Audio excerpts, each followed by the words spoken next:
Master সালাম তো দিলা না।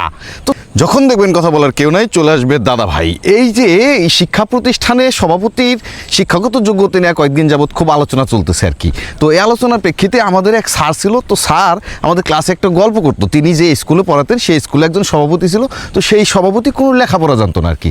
তো একদিন স্যার কী করতেছে, গল্প করতে করতে একটা রাস্তা দিয়ে যাচ্ছে আর কি। তো রাস্তা দিয়ে যাওয়ার সময় হঠাৎ করে স্যার দেখতেছে, বলতেছে যে এই মাস্টার সালাম তো দিলা না। তো স্যার এদিক ওদিক খুঁজতেছে, এখন ওই লোকের আর খুঁজে পায় না। মাস্টার সালাম তো দিল না, কোন দিকে গেলো। একটু পরে আবার ওই লোক কইতেছে, আরে মাস্টার এদিক ওদিক কি তাকাও, গাছের উপরের দিকে তাকাও। গাছের উপরের দিকে তাকায় দেখে কি যে খেজুর গাছের উপরে সভাপতি খাড়ায় রইছে, মানে খেজুর গাছে উঠছে। তার মধ্যে আবার মনে করেন যে লুঙ্গি যে পড়ছে, লুঙ্গি নিচে কিছু পরেই নেই। তো স্যারে কোনো রকম একটু তাকায় আবার নিচের দিকে তাকাইছে। তো বুঝেন যে কেমন সভাপতি। স্যার যাইতেছে নিচ দিয়ে, সভাপতি এই হলো সভাপতির অবস্থা। স্যার যাইতেছে রাস্তা দিয়ে, আর উনি খেজুর গাছের উপরের থেকে স্যারের দেখছে, ওইখানে দেখে কইতাছে এ মাস্টার সালাম তো দিলা না। মানে যে এই টাইপের সভাপতির হাত থেকে অন্তত বাঁচা যাব।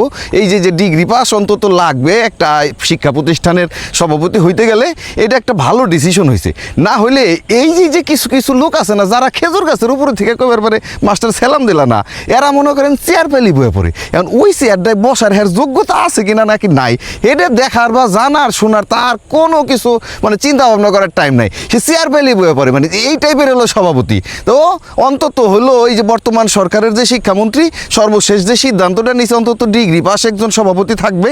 এই জন্য শিক্ষা প্রতিষ্ঠান এবং শিক্ষক সবারই অন্তত একটু মানে মান মর্যাদা বাড়বে আর কি। মানে শিক্ষা প্রতিষ্ঠানের পরিবেশটা অন্তত ভালো থাকবে যে একজন সভাপতি অন্তত ডিগ্রি পাস থাকলে।